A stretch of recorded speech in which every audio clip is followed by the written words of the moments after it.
Welcome back to the Omni Wellness Studio Podcast. Thank you again for tuning in. We got another special episode in store for you today. Like always, if you like the content we're putting out and the message, leave us a review, subscribe, give us some love.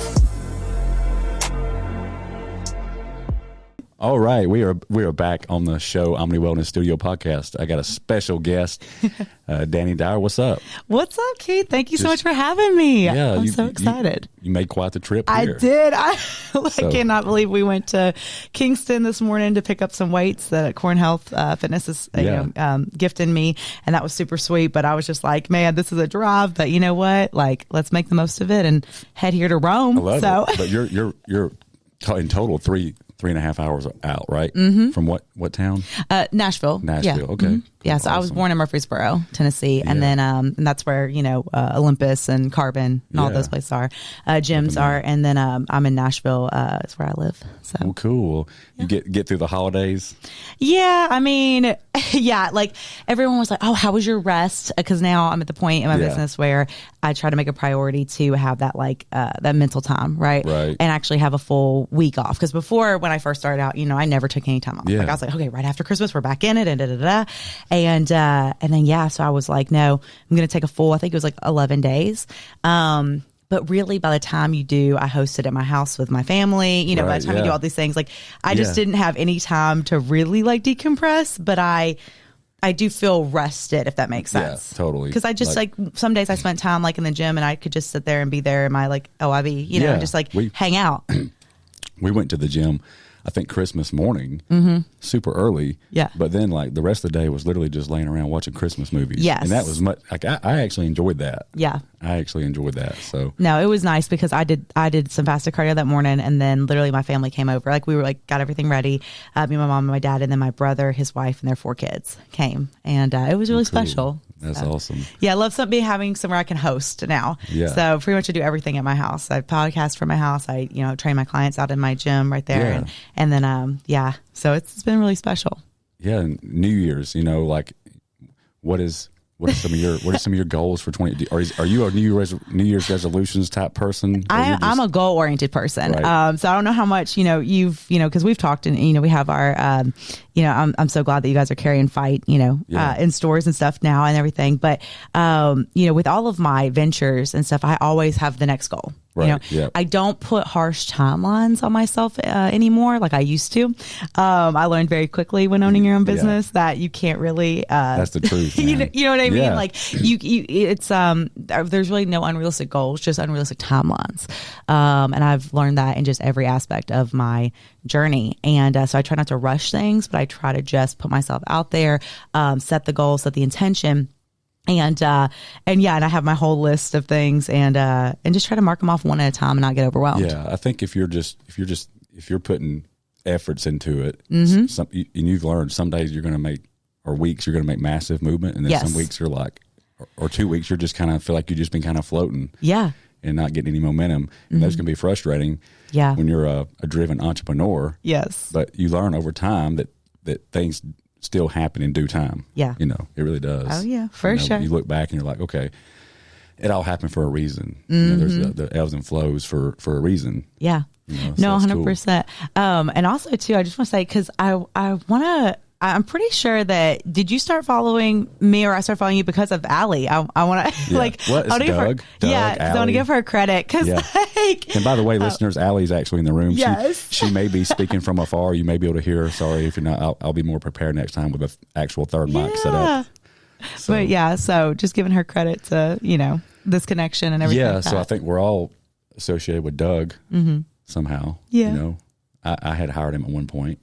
Yeah. To help me have some little bit more insight on my nutrition because he's good at that. Yeah. Do you compete or have you competed? I haven't competed in over 12 years. So I'm considering getting back into it. Okay. So I'm going through I guess what you call a clean bulk right now. Yes. Eating, force feeding, getting out of my comfort zone. Yeah. Putting on a little bit more size than I I'm right there feel with comfortable with. Yes. So it's, but in the past, it's always been just during the wintertime using that as an excuse to kind of get sloppy. Right. For the past 10 years. It's totally different when you're trying to be intentional with it. This whole winter, I've been tracking my macros, lifting really heavy. Yeah. So hopefully it'll pay off. We'll see. Yeah, for sure. I love that. Yeah. That's so, awesome. tell me a little bit about what you're about. I know body positivity, but I like what you told me, you know, and I think Allie loves this too about what you stand for. You know, your whole, I guess, culture and mission is body positivity fitness. Yeah. Body positive fitness. And I think I know where you're going with that. Yeah. Tell me if I'm wrong. Yeah. There's a lot of, it's real trendy right now, the body positivity thing, where a lot of people are just accepting the fact they're big, but they're okay with staying there. Right. So what is your stance on that? Is that where you kind of differentiate? Yes, 100%. So, and that was what was always so annoying when I first was coming up, because I was, again, I wasn't obese, but I just didn't look like a regular trainer when I first started my business, and even before that. And so, you know, it was always kind of a joke. Like, it was like, oh, like body positive fitness, you know, whatever. And I would, you know, my whole structure and why I started this was because, you know, I wanted women and men to feel safe in their bodies and to love themselves throughout their journey. And it was always about my 3 pillars are good movement, good fuel, and positivity. Okay. Yep. So, and it's always been that from the beginning. And so that's where, you know, get your movement in, fight for what you want, love your body throughout. All those slogans come from, because the idea is that you can love yourself while bettering yourself. So a lot of times people are like, well, you can't like with bodybuilding, they're like, you can't be accepting of yourself. You have to like hate your way through it, or you have to like, you know what I mean? It's all these things about it. It's like, no, I can still find positives with myself while still working towards my best self, you know? Love it, yeah. And so I always, you know, was just like, guys, like, I don't want to hate because I lived in that life where I hated my body. And I grew up in that. And it was not because of me actually hating it. It was because of what other people were saying about it and telling me to not like it. Like, how could you love yourself? How could you feel beautiful? How could you, you know, if you don't look X, Y, Z? And that's where I was like, well, movement makes me feel beautiful. I feel strong when lifting. I feel good, you know, and I feel, you know, like I will never forget when I was in college, I was teaching what is now called Move Fit. Back then it was like cardio hip hop, but I would teach class in front of 75 women, 75 girls or whatever at the UT Knoxville.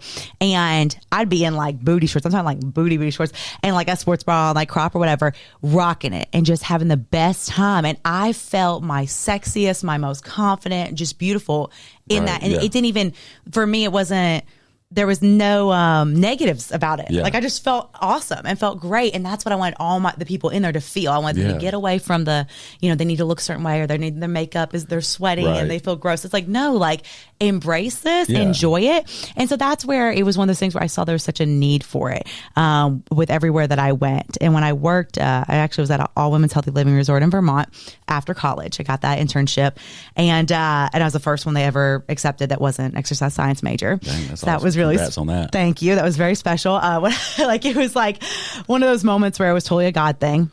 And so I went up there, I learned everything I possibly could, but that is when the craze in New York hit, where I think it was like a cover of a magazine of, this like African-American woman with like a cupcake, and it was like body positivity, right? I remember when all that took off. Yes. And so like no one was talking about that in Tennessee. And so when I learned about kind of that in New York, I actually did a fitness event in a sports bra and leggings and represented my body and like loving myself while I was there, felt very accepted. I'm like, man, like I've been wanting this my whole life in Tennessee. And so then when I went, you know, I finished up in Vermont, I learned about, you know, binge eating, anorexia, obesity, just all the different levels of different people that I had to help while I was there, and talking about emotional eating and all the triggers and things like that. So I really took in the program. I didn't just like do the job and then like walk away. I like really took it in and learned. And I was like, man, I really wish I could create this, but like in Tennessee. And so when I went back home, I got a job in Franklin. And so it was through connections at the resort, and I get in there and I go to like, basically like, you know, they hired me from the CEO, hired me as like a trainer. I walk in, I'm super excited. I'm in Franklin, Tennessee, which if you don't know where Franklin is, it's very like wealthy, affluent people. So I'm at this like nice gym. It's like beautiful, whatever. I walk in, I'm super nervous. I'm like, this is gonna be my first job. I'm so excited. And I sit there in front of the group fitness director, the fitness general manager, and then the personal trainer director. And they're like, so what brings you in today? And I was like, I got on Christmas Eve, like the job offer from your CEO, like, right, you're here to and at this point I'm not as confident, right? I'm still like in my journey, still like learning and whatever, but I'm on this high from this resort. I feel accepted. I made so many good connections. I learned so much. I'm like, I'm going to do this. Yeah. And then you get out of that environment and then you try to get plugged in somewhere else. And it's like, man. And literally I'm sitting there and it was just like, and I was like, oh, see, that's, and it was so, and then they basically like, yeah, we just don't really have a spot like for trainers for you. Yeah. Tune like changed, man. Yeah. And that was where I was like, okay, so you'd be like, where's the CEO at? No, look, and me now, I'd been like, hold on one second, got my phone, called him up and be like, hey, Jeff, we need to talk. Because they're saying I don't have a job, right? You would have called them out on it. Right. But I'm glad that I didn't, because at this point in my life, that actually led me to, they're like, well, we just don't really have a spot for you, group fitness, whatever, whatever. So I was like, okay, well, and I learned in my business fraternity in college to always finish an interview with like asking a question. So I said, do you mind, can I have a look around the gym? Because it's just beautiful. I've never been in a nice gym like this. I'm come from the borough, and this is like a lifetime, but like a little bit under a lifetime. Man. And so I go and they show me. I see this group fitness room, and I'm like, man, this would be amazing for like me to teach. And so I'm kind of bummed out. Before I leave, the general manager says, "Hey, would you actually like to be? We have an opening for a membership spot, like a membership director." And I was like, oh, okay, yeah. She's like, you could tell people your story, whatever. All right, so this is like a salary job. I'm sitting at a desk, button up, the whole thing with men, and I'm just like the only female. And I'm, it just, again, though, I use it to my advantage. I turn the negative into a positive. And I basically tell everybody that I meet about like why you should sign up to this gym, because movement saved my life and I would love for it to help you. And I tell my story. Did you start selling the heck out of membership? Well, yes, but I met thousands of people. And then when the moms who couldn't do the group fitness classes because their kid got sick, I would sub in for them. So then I became one of the best group fitness instructors that they had. So I'm doing that. Then I'm also teaching water aerobics on the side as well because they needed help with that. Then I'm also doing membership. Okay. Gotcha. Then on top of that, I'm helping them program like run programs, challenges, events, all these things. You're like, I'm doing like 7 different. To kind of just get shoot in, you're doing a lot. Yes, because I'm basically, once again, trying to prove myself because it's like, I didn't look like any of those other trainers and stuff. Right. And so it's one of those things where I'm like, I have a lot to offer. Let me show you. And I want to be a part of this. And so basically I was like, you know what? I gave it my all for like 6 months. And I was like, I am going to do an event and raise money for ALS, show people like Move Fit and everything like that. And to kind of give back to the woman who like got me the connection to the job. And then I was like, from there, I'm going to start to be a trainer. And if I fail, then I fail. I'll teach the group fitness classes on the side and whatever, and that's fine. So I ended up, I had one client for about 3 months, this old man. Okay. And, he was great. And everybody laughed at me pretty much every day, and offered me cookies. Cause obviously as a larger body, right, I would, want those cookies. And so let me preface this and say, I've always been on a meal plan pretty much since I was like 14 years old. I've always been mindful of everything, so it's one of those things where I just never really had the support and help. At this point I'm teaching 6 classes a day. Yeah. I'm also trying to work out on my own and probably eating, which was advised from coaches and stuff, 1,400 calories. Okay.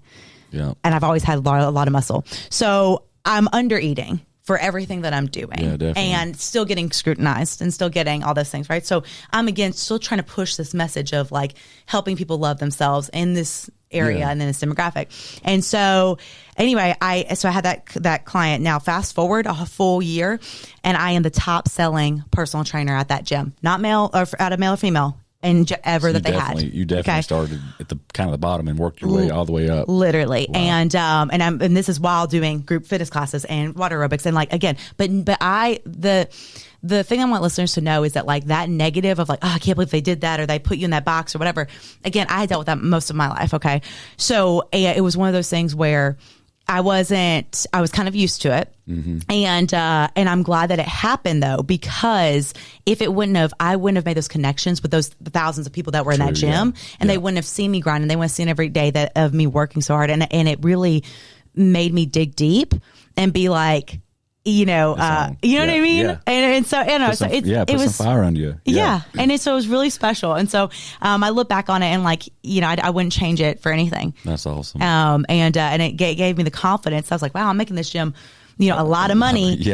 maybe I could go on my own. Right. And so what I did was I got with a graphic designer. I got my logo, got it trademarked, filed for an LLC, took a 2-week vacation. And I went to see my mentor. See, the vacations always get me. Yeah. Because I joke around at the shop all the time. I'm like, when some of my regulars ask off for work, I'm like, what are they up to? Oh, yeah. Well, I was very transparent with them because I was just like, guys, like I feel like I've learned everything. Thank you so much for this, but I'm ready to kind of do my own thing. And I wanted that freedom, right? To just be myself and not to have to be scrutinized for what I was eating or what I was doing or what I was wearing or whatever, and just train my clients because I love it and do what I love to do, right? And get this mission to people that, like, again, we're not training to be skinny. We're not trying to look like everybody else. Yeah. I'm taking you as you are, and I'm trying to help you be your best. Yeah. I can't put that on you. I can't tell you that, 20% of body fat, your life's going to be better. Everything's going to be good. Like, you know what I mean? Like, no, literally, like, let's see what your strengths are. Let's see what your weaknesses are. Like, there's no unrealistic expectations here. Yeah, like you encourage them to carve out the best versions of themselves that's going to make them happy, but you don't put any kind of like negativity or hating yourself through it. Right. Because a lot of them be like, a lot of people hate themselves through it. Yes. And that is where, I remember hating, my body when, and feeling ashamed of it and all these things for so long. And it wasn't even because I wanted it to, it was because of other people's perception. And that was so hard for me because I never innately thought anything was wrong with myself. And it wasn't until, dealing with all the negative talk of the body shaming, growing up and stuff. And I was always athletic in terms of, like, I danced since I was 3. So I'm dancing 6 hours a day. I'm doing dance team competitively, dance team at school. And I loved it. I lived for it. I actually got accepted to a dance college, that was going to be in LA or California. And then my parents were like, no. Was your parents dancers? No. Well, my mom was like a cheerleader back in the day, but then had my brother went at 16, and then with her ex-husband, and then my dad had 3 kids at another marriage. So I'm the only one from both of them. And my dad, he was like into baseball until he got injured. But movement, they naturally have great genes. Okay. Like, they naturally just, like, look really good. All right. Until they hit a certain age, and then stuff started changing. My mom actually texted me the other day, and she was like, hey, I just did 10 inchworms and 4 negative push-ups, and I'm feeling really good. My core is kind of sore, so it was really special because me and her's relationship was so, I want to say it was just hard growing up because, like I said, I was a dancer, right? But I look like my dad. I got a large frame. I was always taller than everybody else. I weighed more than everybody else, right? I always had to have adjustments to my costumes, bigger calves, things like that. But I was the best jumper. I was the best tumbler. I got awards for strength, powerhouse, always. Okay. So celebrated for those things, but never was the whimsical, the beautiful, the, whatever. Gotcha. Which is fine. But growing up, I think my mom really wanted that for me. And she felt like that was the only way that maybe I would be accepted, right? Did you ever feel that pressure from her, like that she wanted to change you? Or yeah, we had a very hard growing up. It was very challenging because it was like everything I ate was monitored, or it was like nothing was ever good enough. I know you mentioned you'd been on a meal plan since you were 14. Was that like? And I was going to ask you like how you grew up. Was there healthy habits instilled or no? Because stuff like that. But so mom had she traveled so much for her job. Like she'd be in Australia for 6 months. Okay. Dang, what does she do? And she was a corporate trainer for like this certain type of software. So if you look at like chiropractors, dentist offices, a lot of them have like either 1 or 2 softwares. Right. And she was like the southern region, or actually she was the national trainer. She was like one of the best. And then she focused on the southern region, but she got some international travels out of it. Yeah. And then we went to Ireland together, which that was cool. But basically, she was always gone and never talked to me about, no one ever mentioned nutrition. So we all, after dance, we'd eat like trash, we'd eat go out to eat pizza, just regular kid stuff. Exactly. And it wasn't until I had acid reflux growing up. So I'd throw up every morning. And that was awful. And I hated that, obviously. And so finally she took me to the doctor. They put me on steroids for a certain, 6 to 9 months or something like that. Well, I remember the doctor saying, don't worry, the weight will come off soon. So being like, well, she's so active, her weight will go down. Don't worry about it. It's just temporary or something like that. Right. But the problem is that it helped with acid reflux. So I wasn't like throwing up every morning. So I wasn't late to school anymore and things like that. But because I had such bad eating habits, I mean, I was drinking 2 liters of soda a day, ramen noodles, tuna helper, whatever my nanny would make, and my cousin, would make for me, like, because my dad always, worked and mom traveled. So it was just like one of those things where no one ever mentioned nutrition until it was a problem because of how visually I looked. Oh, gotcha. And that's what pissed me off. So you're saying it wasn't really because they truly cared about your health. You were going to damage their reputation or your image. Yeah. Gotcha. And so it was one of those things where I'm like, well, homegirl right here is eating the set. Like we've been eating Reese's cups since we were young. Why is it a problem now? Because I still thought I was loving myself. Yeah. And then it was a constant every day. So like, what should you maybe have the salad? Like, should you maybe not eat what we're all eating? And really? So it became one of those things. Singling you out. Yes. So it was embarrassing because then I'm looking in the mirror and I'm like, then you start developing, you start questioning body dysmorphia and things like that. Because when I looked at myself, especially through movement, like dancing, I was like, wow, you are so beautiful, Mm-hmm. And that's where I felt safe and that's where I felt amazing. And then when it started to get tainted by other people's, questions. Because I'm looking at other girls, I'm like, they're not small or they're not whatever, but it was almost like people expected more from me. And it was like, it was a problem because of me or whatever. And so that was really frustrating. So I think mom did the best that she could in terms of putting me on like Weight Watchers or trying to help me with different things and to help me with programs and whatever. But no one genuinely sat there and was like, hey, because again, I wasn't so obese that it was like a problem to work medically. I'd never had diabetes, nothing like that. I just didn't look like a dancer. So I was fitting a mold that people weren't accepting of. Right. And then nobody also took that really seriously of oh, that's athletic. I'm like, guys, I dance literally over 30 hours a week. I'm moving my body. I'm doing all these things, and so anyway, so it was very challenging. And with the diets and the mindset, it was just it became such a frustrating thing that I remember finally I haven't shared the story with a lot of people, but when I was I want to say 19 or maybe I was 18 because I went to college and just turned, 18. And, and I wanted to go to a dance college, but I think that no one thought that I would have made it into that college. Yeah. They thought, because I sent a video in to audition and I made it. And then they were like, yeah, you're not going to California or New York. And I was like, okay, well, my dreams have just been crushed. So, all right, I guess just tell me where to go. And so I ended up going to UT Knoxville. So who told you couldn't go there? My parents. Because, think about it, I didn't have a job. I danced my every day I took every class possible that I could take. I had personal training sessions in terms of dance. I had an actual personal trainer because I had fractured my back because I was working so hard and tumbling all the time that I got a hairline fracture. So, you do everything. And this is foreshadowing of my life, but you feel like you give your all, you do everything possible and right, and then it still is not enough, right? So that is where I've learned that as long as I'm content with it, as long as I'm happy with it, as long as I feel good about it, then it is enough. You know what I mean? And you can feel successful in that without being like, oh, now I'm a billionaire. Or now I do this. Right. You know what I mean? Yeah. And that is where that whole part of this came into loving yourself throughout that journey. Because there are going to be ups and downs, there are going to be things that happen, and there's going to be people that are always going to have something to say about it. And so it's just getting rid of the nonsense, Yeah. So so you didn't get to go to California, which was your dream? Yep. Had you had your eyes on that dance academy for years? Yeah. And your parents knew that? Yeah. So, and that's the thing too, though. It's just that man, I think that it was again like a daydreaming type of thing. Realistically, honestly, I don't think I would have survived. You know what I mean? Because I probably would have had a way bigger eating disorder, body shame or body dysmorphia, all these things because of putting myself in that situation. So I don't think that it would have been the best thing, right? But back then I was trying to be a backup dancer for J-Lo. That was where I was going with life. Even with the fracture in my back, I was like, yeah, we working through it, whatever.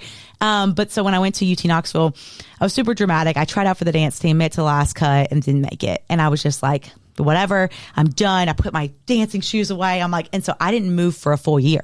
I went into the gym one time, which I later went and taught at and became the group fitness instructor and personal trainer there. But I went into that gym and I was like, I hate this. Every girl here's on the treadmill. They look good in their makeup and their hair and their oversized tanks and whatever. Cardio bunnies. Yes. And I was like, this sucks. I'm sweating. I'm uncomfortable. I don't like it. I don't want to be here. And because I never had to go to the gym really besides like dance, you know what I mean? And then when I had my injury, I had a personal trainer for a little bit, but to help with strength training, but I just didn't feel comfortable.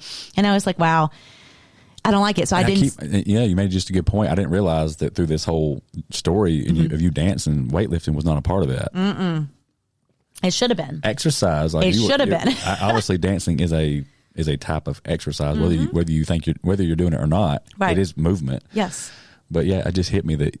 Yeah. So you got to tell me how weightlifting got started. Right. So basically, it was like, so I had done some weights with the trainer to help me with my back to support that with the fracture because I didn't get surgery or didn't have a back brace or anything like that.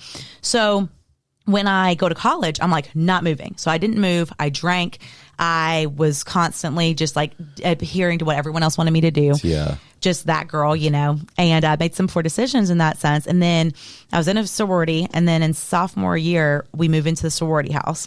And I heard a girl talking about how she was applying to be a group fitness instructor. And basically, this was the story that I was getting to about me being like 19 or whatever.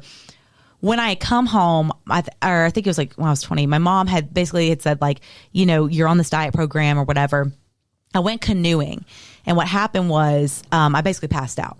Everybody was eating Mexican food while we were canoeing, drinking beer. And I had like 400 calories in that whole day. You passed out in the canoe? Yeah. Like I was just like, and I got scared. Dang. And I got angry. And I basically told my mom, I was like, hey, I need you to put some money on my account. Cause this is back before I had money or whatever. I said, hey, can you put some money on my account? I'm going to go have Mexican food with my best friend at the time. And she was like, no, like I have your food ready at home. Whoa. And it was like the green beans and like tuna or whatever for the program. Jeez. And I was like, I just snapped. I said some things. Hangry. You was hangry snapping. Oh, 100%. But I was just like, it was all those years of resentment of just everything. And it finally came out. And I was like, I am just done. Yeah. Like, I'm going to live my life. And if I want to go to the gym, if I want to work out, if I want to do whatever. Yes, this had to have been when I was like 19. But I was like, if I want to do that, like that's going to be on my time.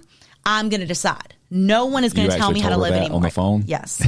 What'd she say? And basically I was like, I'm going to find a way to go have some margaritas. Like, you know what I mean? Yeah. It's so, because I remember I had a fake ID. So I went to this Mexican restaurant. Anyway, that would serve me. So she, I think that she was just so taken back by it that she was like, all right. Right. She was so shocked. So we didn't even talk about it after that.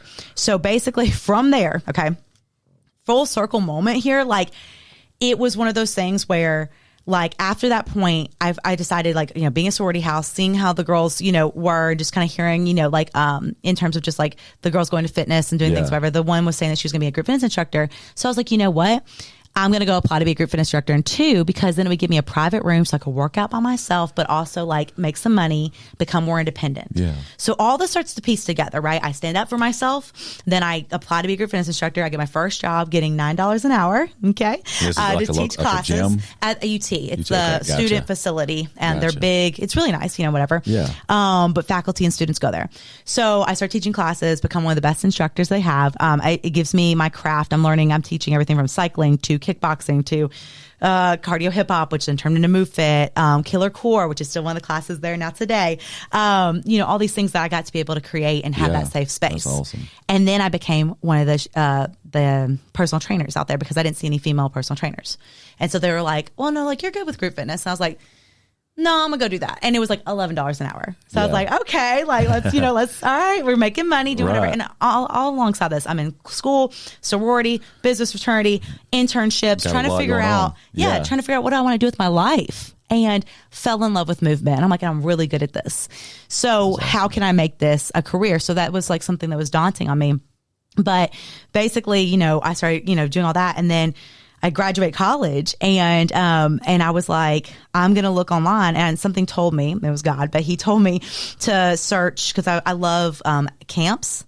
So I searched, like when I was young, I liked to go to camps and stuff. I was being all nostalgic. So I typed in fitness camps because I was thinking like overweight camps, like whatever for like kids maybe. And I don't like kids. I don't know why at the time I didn't. Right. So I was like, I don't know what brought that on. But anyway, found that resort.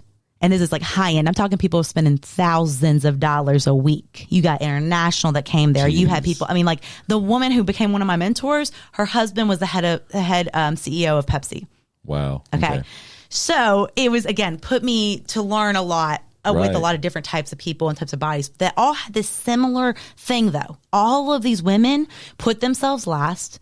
They hated themselves. They hated the way they looked. Just the self-talk too, man. Just negative. And so to be a part of that, I was like, okay, like this is real. This is something that people, but later in their life, they're having to figure out Untangle. at 50 years old, 60 years old to finally love themselves. And I'm like, no, absolutely not. Yeah. Like, and so I was like, I know that I love myself, and regardless if they view me as beautiful or they don't or whatever. And so it only helped me gain my confidence, of who I truly was before I put that initial weight on when I was 14. Yeah. And then things started spiraling. Speaking of the if you could go back, like what conversation do you think in a similar situation where parents are maybe going through that with their child, like what conversation would you have liked to have had, or how do you think what would your parents said would have jive with you differently? So I would have loved for just communication about it, just because just straightforward. It was like no one talked about it. We just walked around it, and it's like, I know that you're talking about me, or like you know what I mean. This isn't like just be real, and just say like. And that was what I wanted, I think. And I think that I was, such a good student. Like if you told me, and same today, like if you tell me what to do, I will do it perfectly. I will do it exactly how it's supposed to be done. Okay. I won't stray off the course. So for me, it was like, if someone would have said, hey, like this is why, not because you should look better for everyone else or you need to fit in with everyone else. Right. If they would have been like, Danielle, as me as a person, Danielle, hey, we genuinely want to teach you about macros, about food, about fueling your body, because you're working out 40 hours, 30 hours a week, whatever. And run on fumes. And I don't think that's the best for your body. Let's like actually tap into this. That would have clicked with you a little bit. And I really think that it would have, just because it would have been something that wasn't about everyone else, because my healthy lifestyle journey is not about anyone else but myself. Yeah. And I think that's why people can resonate with the brand and they can understand it, because they're just like, man, like, again, it's not about adhering to what society's telling me or what's trendy, right? Because again, with the whole body positive thing, there's a bunch of people that I could tap into that market and be like, hey, like come train with me because body positive, but they think that means they know that my people that actually train with me know that I hold them to such a high standard that we don't tolerate that, because that's not beneficial to you and your health.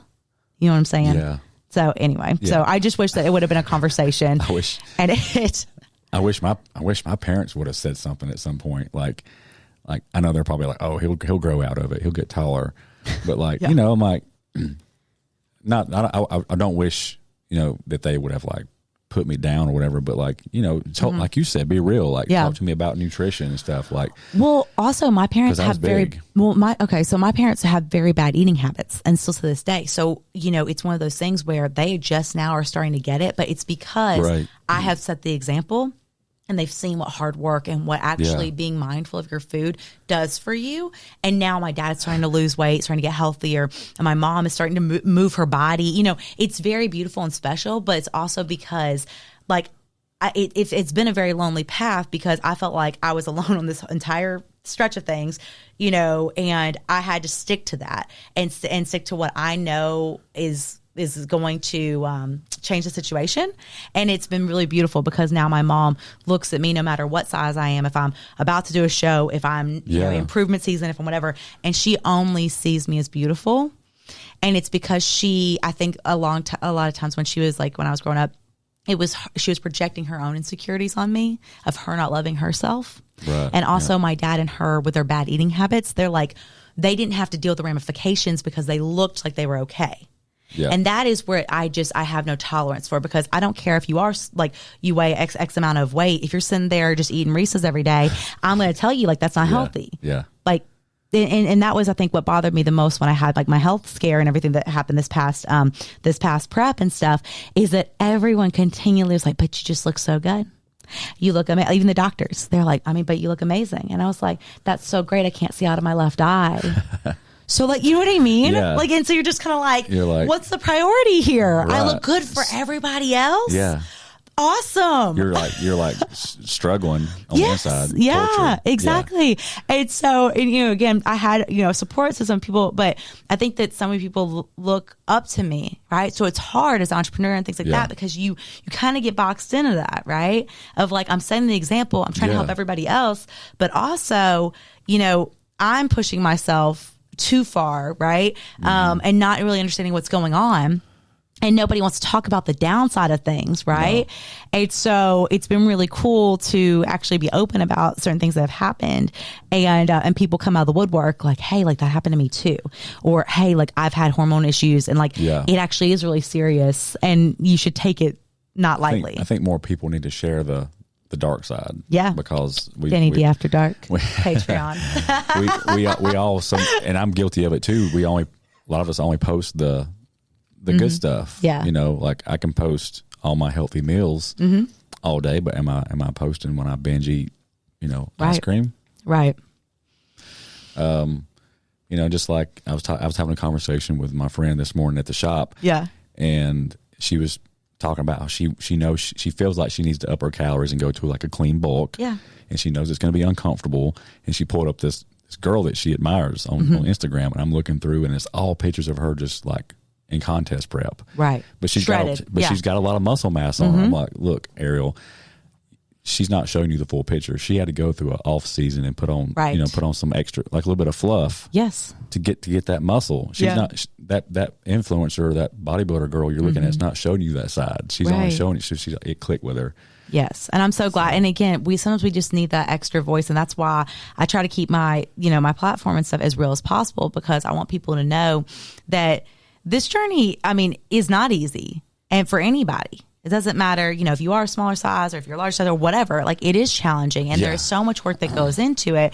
And if you do it with the right intention, it can be a beautiful experience, and it can be long lasting. Which journey are you talking about? Just like loving yourself throughout, and just moving your body and fueling your body. Right. Life is hard enough as it is. And like you said, people, if they would just put a little bit more intention to the self-talk, the mindset, fueling your body with some good nutrition, it can be a game changer. 100%. And my whole thing too is that for me, like I lived in this world where I feel like I couldn't breathe for so long. I couldn't speak out. I couldn't, every moment that when I was in high school, when I looked, I hoped that I looked like how I felt like in the mirror, because I didn't want someone to catch me from a bad angle or see me at a bad whatever, right? Because I wanted to appear like I looked like the standard or whatever, right? And it was exhausting, and I would never fit in because guys, like I'm not 5'1", and I was never going to be 5'1". And people were like, oh, well, Dani, but you could like lose weight. Again, I was never going to be 110 pounds. Like, and I, for me, it was like, I never really wanted to. And that was where I was like, we live in such a culture with the filters and the whatever that I'm just like, absolutely not. Like, I want to live a free and fun life and embrace it right now, because tomorrow's not given. And I would hate to get, again, I don't know how it works, right? But like, hopefully, if I'm sitting in heaven and God's like, how was your last day? And I'm like, well, I hated myself the entire time. The whole time you were here, He's going to be like, wow, well, I thought that you were beautiful and I loved your image. I saw that, you were fighting for what you want day in, day out. And why could you not appreciate that? Yeah. That gift, Like you had a capable body, you were still able to, you know what I mean? Like, and so many things that we take for granted because we don't weigh a certain size, right? So true. That's a neat perspective. That conversation you might have with the higher power when you die. It's like, you're right.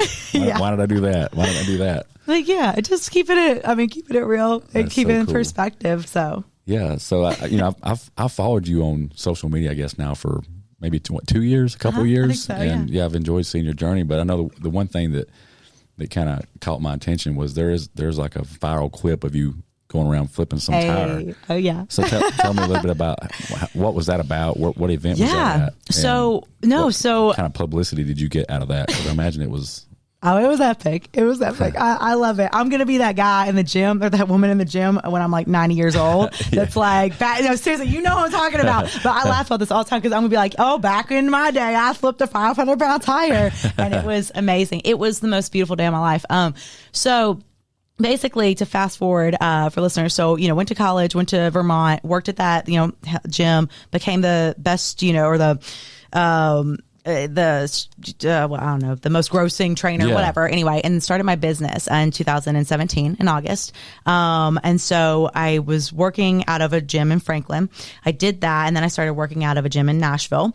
And then basically, COVID happened. And during that time, before COVID, I started doing strongman competitions. And so it was because when I started my business, I gave my all to my business, and I started to feel like I was putting back on weight. I wasn't happy. I didn't have a program. I wasn't following anything. I didn't have a coach anymore. And I just felt lost because I was giving my all to everyone else. So it was 2018, I did the Nashville Fit Games, and I saw a trainer there, and he was like cheering on because I had no one there with me. Like my dad came to watch, but like I didn't have any friends or anybody. What's the Fit Games? What? So that was through Nashville Fit Magazine. They put on this thing called Nashville Fit Games, and so it was like 10 different things, like run a mile, like do some. Like competition, yeah. And I hadn't really trained for it, but I was like, you know what? Like, whatever, let's go for it. And so, because I'd still been working out, just wasn't on a structured plan. Right. Well, I went, but I didn't have any friends with me or whatever. My dad kind of showed up to watch and stuff. And I was like, hey, everybody, you know, I saw the video. I was like, Dani D here. I'm out representing. And I was the first person to sign up because my friend was the one that put it on. And so he's like, can you like be a part of this? So I go, his name's Ryan Freebing. He used to own Nashville Fit Magazine. Anyway, now he works with Ambition Threads with Tyler Gentry. And so basically, I went to that competition and I got second in my division. And I felt really good about it. But what I didn't have there, I was like, I have the capability, I have the mindset, right? Right. But that I saw this trainer like cheering on this girl. And I was like, man, I wish I would have had somebody like that for me. So I actually reached out to him in June and I asked him, I said, hey man, this is like a month after. I was like, hey, I'd love to have you as a trainer. We met up. His name's Matt McQuiston. And so he was like, yeah, I would love to train you. So I was like, yeah, I want to work on agility and speed. Okay. He lays out a ladder for us to do like drills, right? Right. And I take 2 steps and I get a calf cramp and I was like, oh, yeah, I can't do. I was so embarrassed. I mean, this is this like, you know, good looking trainer, you know, whatever. It's like that. And I'm in Nashville, you know, and meanwhile still living in the borough. And, so basically I was like, oh, and he was like, well, here, can you like do some farmer carries? I'm like, I don't know what that is, but sure. So he starts giving me weights and I go do them. And he's like, so he keeps going up in weight. He's like, is this hard? I was like, I mean, I can do more. I kept doing more. You know, so I'm holding like, I mean, I don't even know what it was at this point, but like probably 85 pounds each hand, you know? And he's like, oh, you're doing this medley like really well. He's like, have you ever thought about doing like a strongman competition?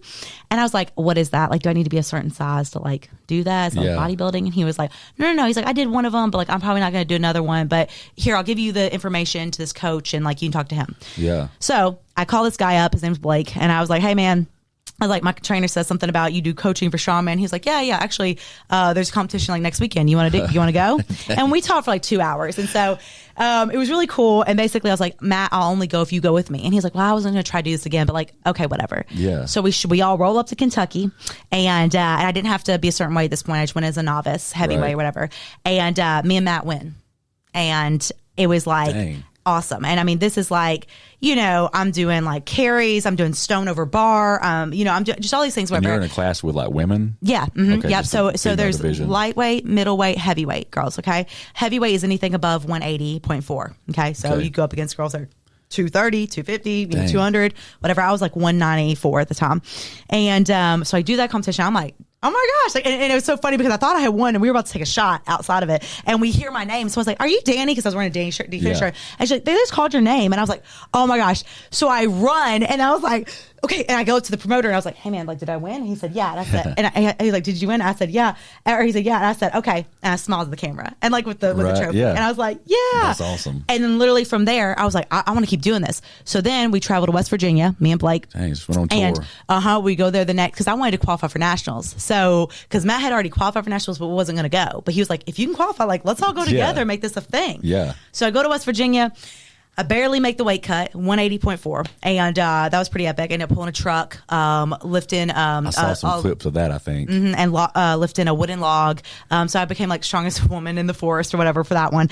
And won. And then that got me qualified for nationals, which was in October. Was this like shocking to you? Did you know you had some strength? Or was this like, whoa, I feel like a superhero all of a sudden? So here's the thing. Even when I danced, I literally felt so strong, like stronger than everybody. Yeah. And I could just do like standing back handsprings, like over and over again. I could do jumps, like do all these cool things, but it was always looked at as kind of a negative, right? And so I never really got to tap into my strength. And when I would go to every group fitness class, because I used to actually do fitness festivals and raise money for St. Jude.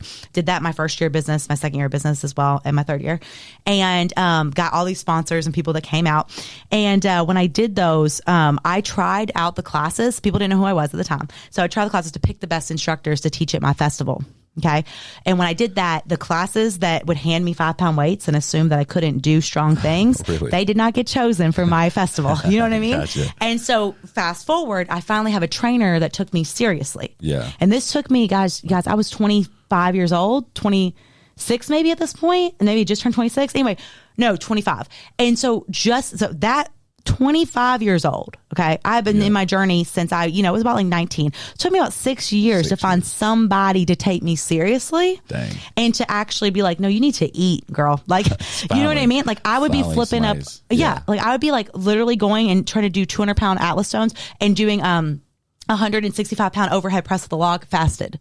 And they were like, hey, we all smashed like a huge breakfast. Why are you not like eating? And I'm like, oh, I thought that like I wasn't supposed to have food. Like I just was. You kind of had like a bad relationship with food at this point from your upbringing with your parents. And and even with a previous coach. So I had 1,400 calories and stuff. And anyway, and when weight was always the focus. So with all that being said, I ended up being really good at this. And we go to nationals. I get 15th in the country. And I'm just like, and people are like, who is this girl? Like, you know what I mean? Come out of nowhere. Yes. And it was so awesome. And so I felt so successful, so proud. And we got this group and I finally feel like I'm a part of a community. So then we go to this next competition the next year, Mammoth. And that was in Kentucky. And I ended up qualifying for nationals again. Did another competition in May and then did, in July, the Nashville that's where I got the title as Nashville Strongest Woman, flipping a tire. So I'm like 6 or 7 competitions in, and Blake put this competition on at the Nashville Fit Expo, and I was a sponsor of that. So again, connecting all the pieces, connecting all the branding. I had ambassadors, I had a booth. I mean, we're just rocking and rolling. At this time, I was in a relationship, and we all did strongman together.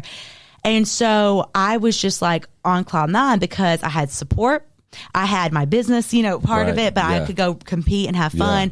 And I knew, it felt really good. So I was like, I got to represent for Nashville. So we have there's 5 events with strongman that you do.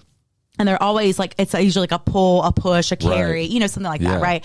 And, so we have these different events and like I win one, then the other girl wins one. And there's other people in the category, but me and her are going back and forth.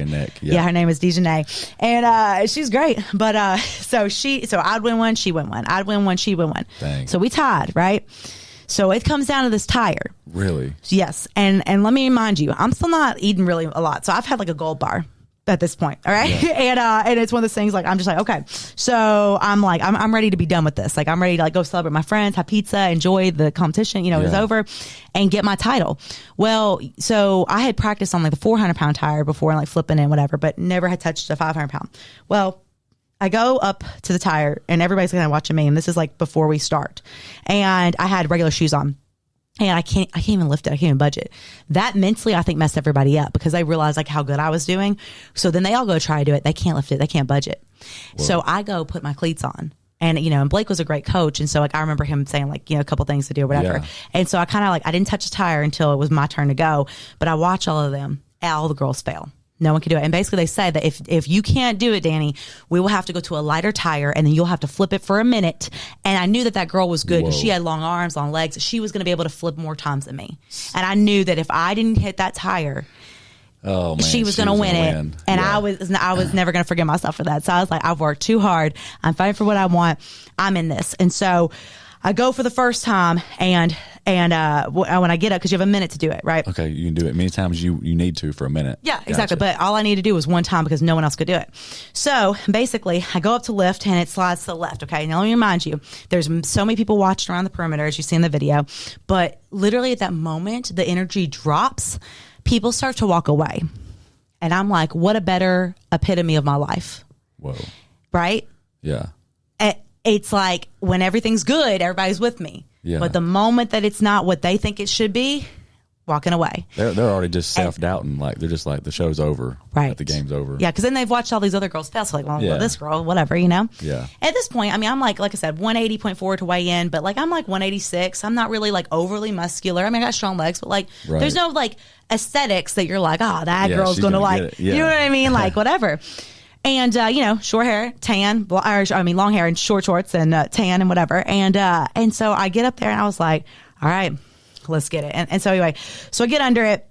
My dad's actually in the video. You can see him in the diagonal. And man, and that will be with me forever, his smile. But when I get it up, it was one of those things where everybody started yelling, everybody started cheering, whatever. And I flipped it and I just let out this scream. Like, I mean, I'm not really like a big, like, whatever person anyway. I've always just been very quiet. Like, I'm like, okay, do the weight and whatever. And just move forward. And I just let this scream out. And literally one of my ambassadors hands me like an Angry Orchard and I just like chug it, you know, and I'm like, let's go. And it was just such a beautiful moment. And I just, that got me Nashville's Strongest Woman. But here's the thing. It wasn't until 2021 I've dealt with now injury because I was at a strongman competition the year prior. Vertebrae shifts forward, crushes my disc. My left leg's numb. During a certain lift? Mm-hmm. So I was a 400-pound carry. I'd done 1,000,000 times for 60 feet. That was one of my best lifts. And then I went to a 405 deadlift for 4 reps. Okay. The plates were sliding. So I'm like strapped in and I can't like whatever, but I still do it. Anyway, at that competition, I qualified for nationals, but the next morning I can't get out of bed. Dang. So I'm hunched over. I know my back's I already had back issues. My back was always in pain before this. And anyway, but I never had the numbness before. I ended up going and back squatting like 300 pounds and doing that like the next Monday and not just being like, okay, it'll go away. Yeah. Well, then COVID happens, all stuff happens, whatever. And I'm realizing like this pain's not going away. And imagine having a Charlie horse, but it never going away. You know, that angst, that anxiety feeling, that is what I've dealt with for the past 3 years. And PT, it wasn't bad enough to have surgery. But it was one of those, and plus COVID, it was like the world shutting down. So it just became one of those things where I had to do the 3 exercises and walk. Like that's what I did for months.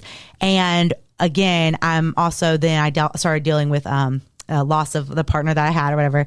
And basically once that happened, you know, I didn't really overeat. I just stopped eating. When you say loss, is it breakup or actual no, loss? he passed away. Okay. Sorry to hear that. And no, it's okay. It was what was supposed to happen. And, he's in a better place now.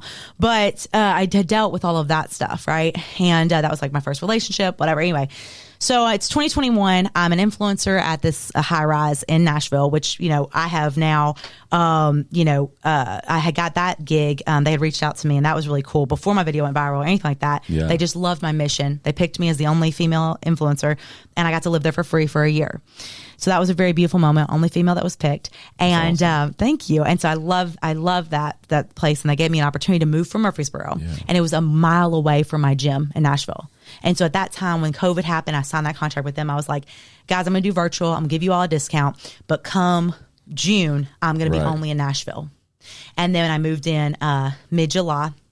And what happened was that was 2021 that was 2020. And then what happened was in 2021, now that I have dealt with, you know, like I said, loss and the injury for over a year and giving up strongman, I was like, man, I just need something. It was February 2021. Right. I was like, I just need something that like to remember a memory that I felt my most beautiful, my sexiest, my strongest. And I'm going to post it. And like, I didn't know how to use TikTok. I actually had clients that kind of helped me use TikTok. So I was following like 6 people and didn't really know how to use it. But I was like, you know what? I'm going to upload this video and then just have a good day. I went and had a spray tan, a blowout, like my hair blown out. I was just like, I'm going to feel positive and have like a meeting and like, it'll be great. So I kind of had my phone away from me after I put that video up of me flipping the tire. And it just put like only woman to flip a 500-pound tire.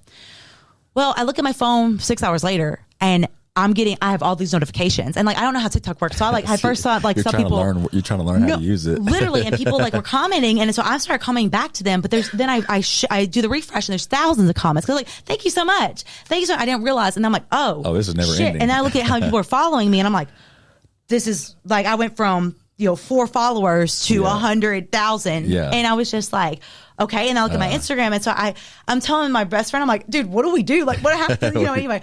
So I'm just like flipping out. And I'm like, oh my gosh. And then so like, it was on the news. E-News promoted it. It was like on like the global news. Like it was cool. Through TikTok, through just all these different platforms. ESPN, Just Women's Sports. And I'm Sports Center. So if people want to see the video, they can just Google search. Yeah. And and on Reddit, that was the thing. I didn't even know what Reddit was. So that was crazy. And so it was just everywhere. And so like literally over like 50 million views just on all platforms. And so, I was just like, holy shit. And it was so cool because people were like, oh my gosh, there's this like strong woman doing this amazing feat of strength. Just like rocking it out. And so that was cool. And that was really beautiful. But what came from that was, you got to remember, I'm now from that time of the video, 30, 40 pounds heavier. Right.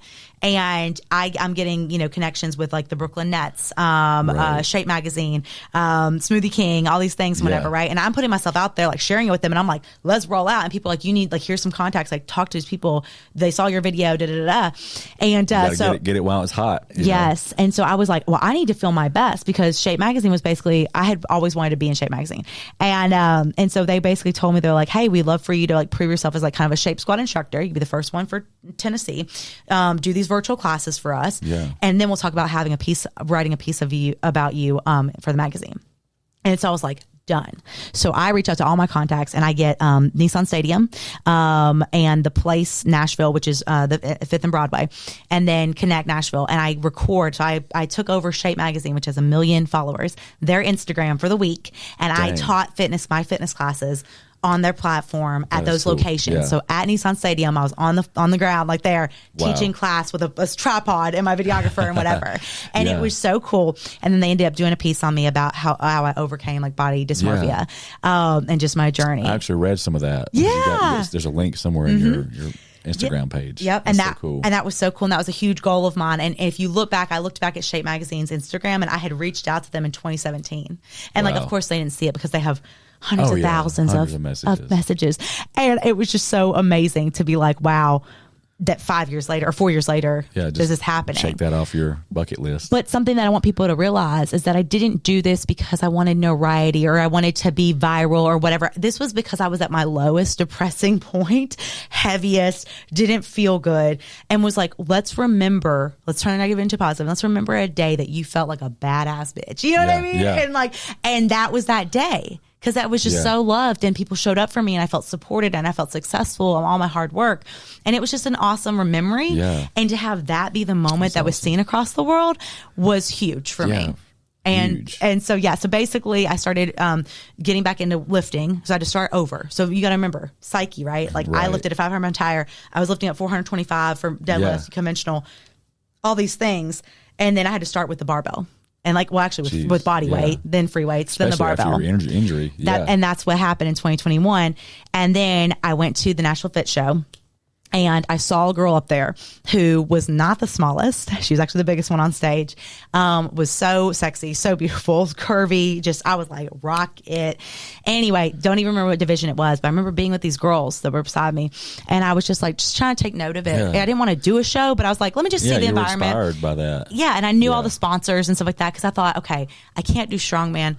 Could I pivot to bodybuilding? Could that be a thing? Because at the time I thought, oh yeah, bodybuilders lift, less weight.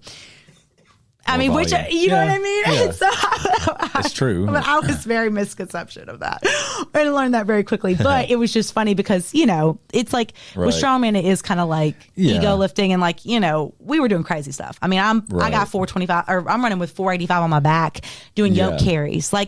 I'm lifting up Atlas stones. It's just different. It's different. It's still heavy, intense, but yes, but and so I'm like, well, maybe I could do bodybuilding and maybe have something to be passionate about because I'm competitive. I love to be competitive, especially with myself and be better.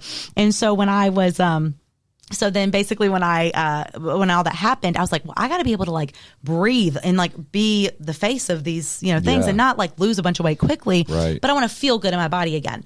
So all that drove me to start feeling better. And then I went to the Nashville Fit Show.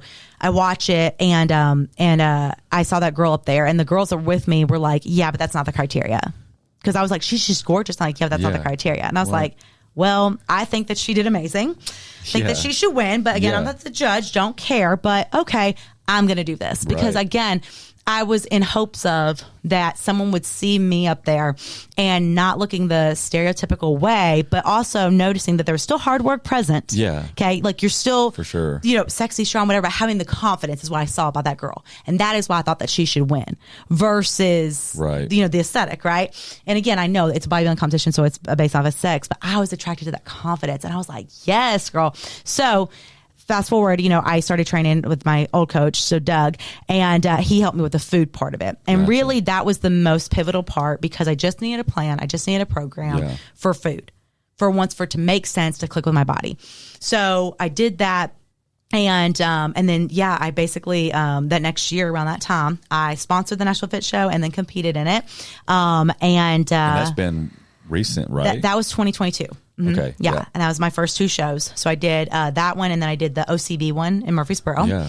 And sponsored both of them. And I gave out the Overcomer Award with Whitney for hers that year too. And that was really cool. Got last place at the first one and then got fourth place on the other one.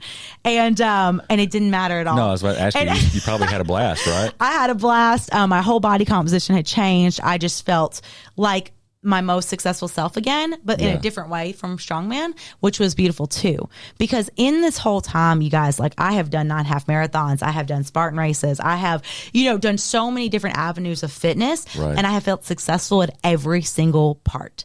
Now, did I ever win a half marathon? No. Did I ever win a bodybuilding competition? No. Did I win strongman competitions? Yes. But again, it didn't matter. It was because I gave my all to everything that I did in that season and felt like, and had that approach about it, that it wasn't about anybody else, but it was that showing to myself that I could do hard things. And so that is where I'm like, again, no one can tell you what you're capable of because you don't even know sometimes, That's so true. And having the proper support, you can achieve anything. Oh yeah. I mean, we only tap into like such a small percentage of our potential. Yes. I mean, it's, yeah. And when I did that show, those shows, everyone was like, man, like your stage presence, like you were on point. Like, and I was like, yeah, I danced my whole life. Like I was, I bet you felt so in your element, man. Yeah. Well, from going from like dancing, and eyelashes and all the things and whatever my whole life to then strongman where I'm like dirty and smelly and gross. Right. Yeah. Then to going to like bodybuilding, like, and that's why people are like, whoa, like strongman, like how do you, I'm like, y'all don't understand. Like my whole life was the dancing, the outfits, the rhinestones. Like I lived for that. You probably wouldn't nervous at all on stage when you're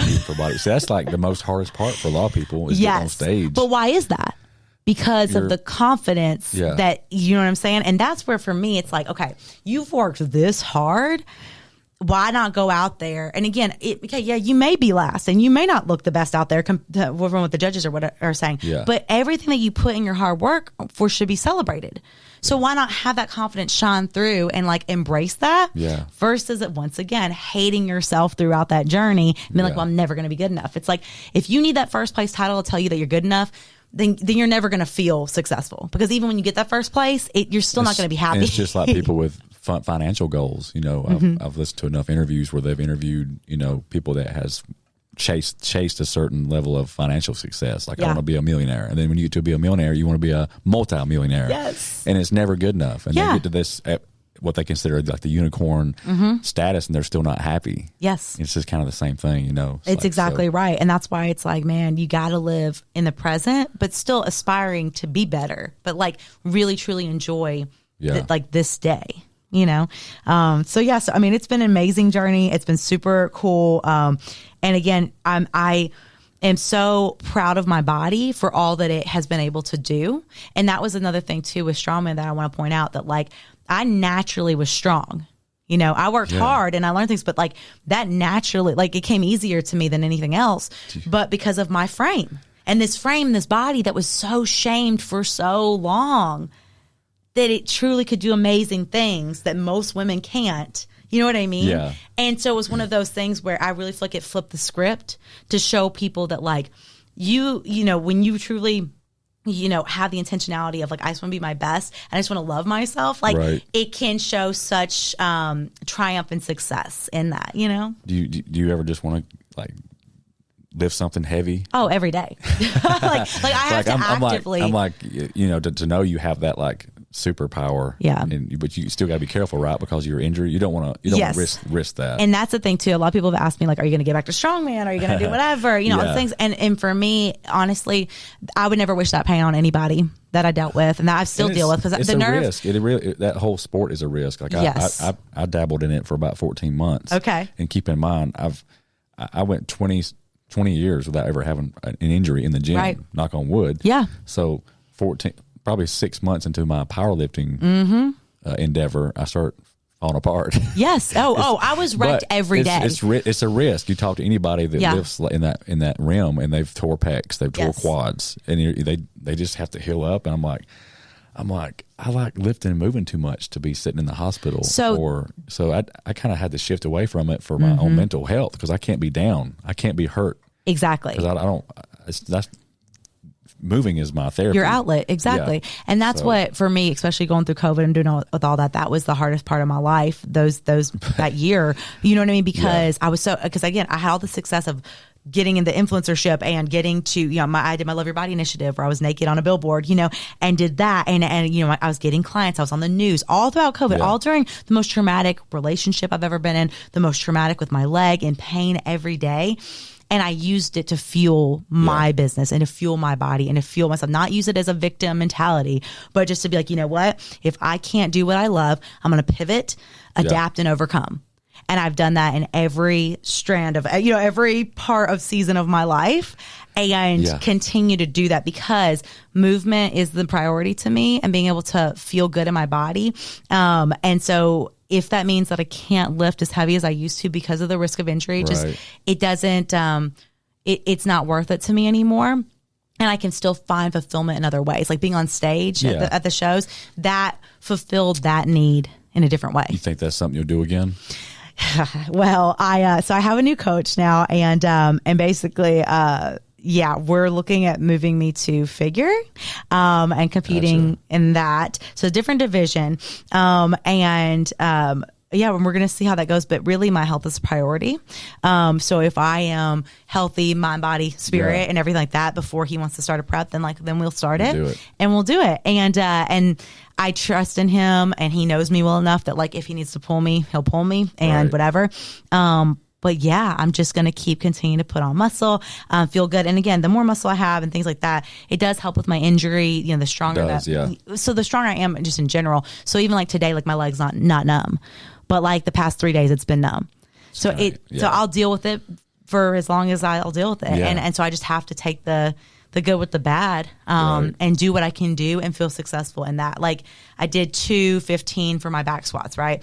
And I was doing volume, and it's one of those things where I'm like, it's not 285, it's not 300, but like it's you say, right. But it's like, but it's 10 reps. It was hard. Is. It was challenging. Yeah. So like, rock with it. It's enough. It's okay. You know, I still felt challenged. It's just in a different way. And I think a lot of people can't, once they're in that mindset, they can't get away from it. Yeah. And it can be detrimental. And I'm trying to, again, take away ego, take away anything that doesn't serve me, comparison, right? Others' expectations, anything, whatever, and continue to walk in my own path. That's huge. The whole comparison trap, man, you know. And when you don't feel good or when you're injured, it does mess with your psyche. And when you're in a prep, it does start to mess with you. But really and genuinely, it's like, I don't want to look like anybody else. And so it's like one of those things where, like, I just want to look like myself. Yeah. I mean, Allie, you know, she gets talked about, I'm sure, her back and stuff all the time. You know, it looks fantastic, but like, and it's beautiful. But like, I don't imagine my back looking like that. You know what I mean? Like, but again, my back will look great and whatever, but I can be happy for her without coveting, I have to have that, you know? Right. And I see that time in, time out. And that's why, like, I want to help with like mindset coaching for, competitors, right? Yeah. And help them along that journey. Cause that's such a huge part of it, that if they could just let go of that comparison and focus on being their best, I guarantee you the confidence, the things that would shine through, that could be the difference in a third place to a second place, or a second place to a first place, just because of not holding on to that excess stress and that excess worry and that nonsense. Yeah. You know what I mean? It's true. Like the mind can play a huge role in how you finish. Right. And a lot of them won't even compete and won't even show up because of the mindset. Yeah. And that's why I'm like, we put such priority and such stake in our posting and looking perfect and you know, and how we physically look. But why are we not talking more about the mental part and the loving your body throughout it and loving yourself throughout it? Yeah. And that's my whole thing. So right now I'm just like in this whole, my season of time, being healthy, loving myself, embracing it, enjoying it, and being like, yeah, like those pants don't fit right now. Like, cool, we're going to put them away. And we got these other pants. I just bought some new ones. Like, and that's cool. Yeah. And we're going to rock it. And I can embrace that too. Yeah. You know? Love that. So. So your product, yes. Fight. Yep. We just brought it in at the smoothie shop. Hey. Spartan Smoothies. Yes. And that's pretty cool. I didn't know if is that something maybe you're trying to do? Is that one of your goals for this year? Is getting more wholesale? Yes, getting more wholesale retail accounts. Yes, and getting in more gyms, getting in more places. Because again, it's one of those things where I only do things that I believe in, okay, and that I support. So for me, with my acid reflux, because but the steroids and stuff like that helped for a short time. It still is an issue my whole life. I'm nauseous pretty much every day of my life. And so for me, I have to have something in the morning that I can kind of cut that and like feel like, okay, like I'm good and I can eat. And so that's why I needed a product, and that's why I came up with Fight. And so I partnered with NutriFit. And they got me in contact with my manufacturer, and we launched that. I think it was 2021. Yeah, and now we have Strawberry Splash. Yeah. So we started with the blueberry pomegranate, and then went into Strawberry Splash. But basically, I needed something that for me was 0 calories. Had some vitamins in it, because back in the day I hated taking vitamins, just like everybody else.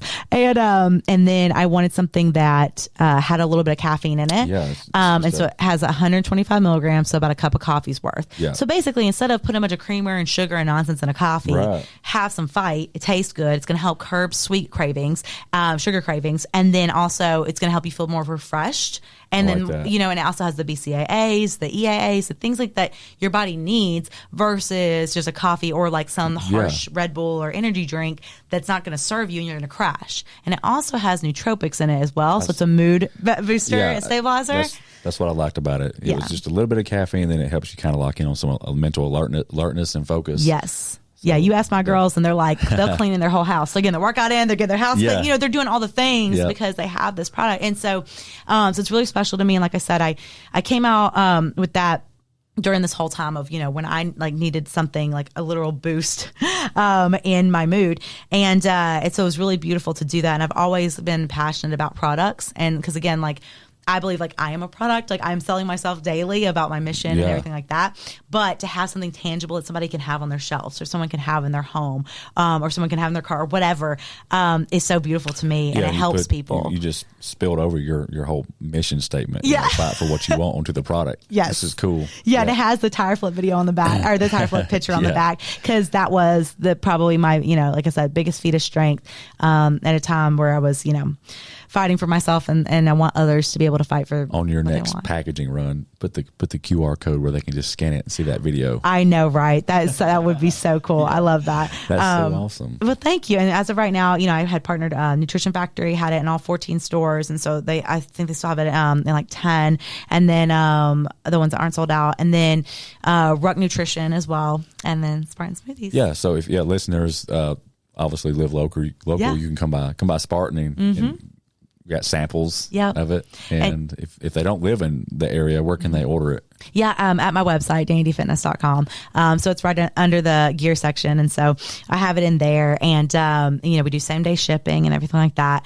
But again, I only take part in products and support local businesses and people that I believe in, right? Yeah. So I never am going to, put something out there that it just is, that tastes awful, or that's not going to be, beneficial for you or whatever. So that's why Fight is so important to me. And it's definitely helped me. It helped me in my preps. It helps me to get out of bed in the morning. Thank you. It tastes good. And it mixes well with a lot of things. Yep. A lot of people love to mix it with like 0 calorie Minute Maid lemonade. They do it with like seltzers. They do, some people know champagne. But you know what I mean? Like, so it's cool. And speaking of that, mixing it with stuff. Yeah.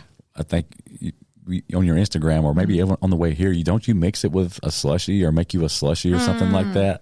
All right, let me explain to everybody. Okay, so what it is Sonic slushie type thing. I go to Sonic. This is how extra I am. I go to Sonic and get a large ice water. If you get a Gotcha. slush from Sonic, it already has sugar in it. Okay. So we don't want to do that, right? Because it's like we're trying to minimize the sugar. So I just get a large ice water. I just like the ice. Okay. But you like their basically, ice. let me tell the quick story. So when I was young and I wasn't that healthy and I was like, dancing all the time, whatever, we would all go to Sonic afterwards and I would get like, the popcorn chicken, the cheesy tots, whatever. Yeah, all the stuff. And I would get a blueberry or blue Powerade slush because that's healthier than their other slushes, right? Because blue Powerade, like fitness. The electrolytes in it. There's so much sugar in that like it's ridiculous. I should have just had a Coke like I wanted it. But again, trying to find modifications. Right. So what happened is that one day I was running around crazy and I went to go to Sonic. I was like, I just need like ice water, whatever. So I go get the ice water and I mix the blueberry in it, take a sip, and I'm like, it took me back to when I was 16 years old. Drinking a blue Powerade slush. And I was like, oh my gosh, everyone needs to have, it just was a memory to me. So anyway, so now everybody goes and like gets, and that's why I hope Sonic listens to this and I hope they hear me out because again, you're missing a market. You got a Red Bull slush, you got all these other slushes. I know, man. This is a healthier, alternative for any and everybody. That is really cool story. I saw that. And I was like, I saw the Sonic thing. I was like, surely she's not getting a real slushy, but maybe she is. Maybe it's like cheat day or something like that. No, it's ice water. My parents got me a gift card for Christmas because they're like, stop just spending 86 cents or $1.25 on like water. Yeah. So well, you've done a lot. Thank you. And I don't know how old you are, but you don't appear to be old enough to have done all you've done. I appreciate that. So. I turned 30 in July. Gotcha. Mm-hmm. So started my business at 24. So I've had my business for 6 years. Yeah. Fight's been out for 2. Started my podcast back in 2020, the end of that, and then rebranded it this past year. So that's on YouTube, streaming on all platforms. Yeah. And while we're talking about that, where can the listeners find you at the podcast and Instagram and socials, YouTube and all that stuff? Every platform is Dani D Fitness Dani 1. D Fitness. So the number 1. And then on Spotify, it's the Love Your Body Podcast. So if they look that up, they can see interviews and hear interviews with just amazing people that I've had on there.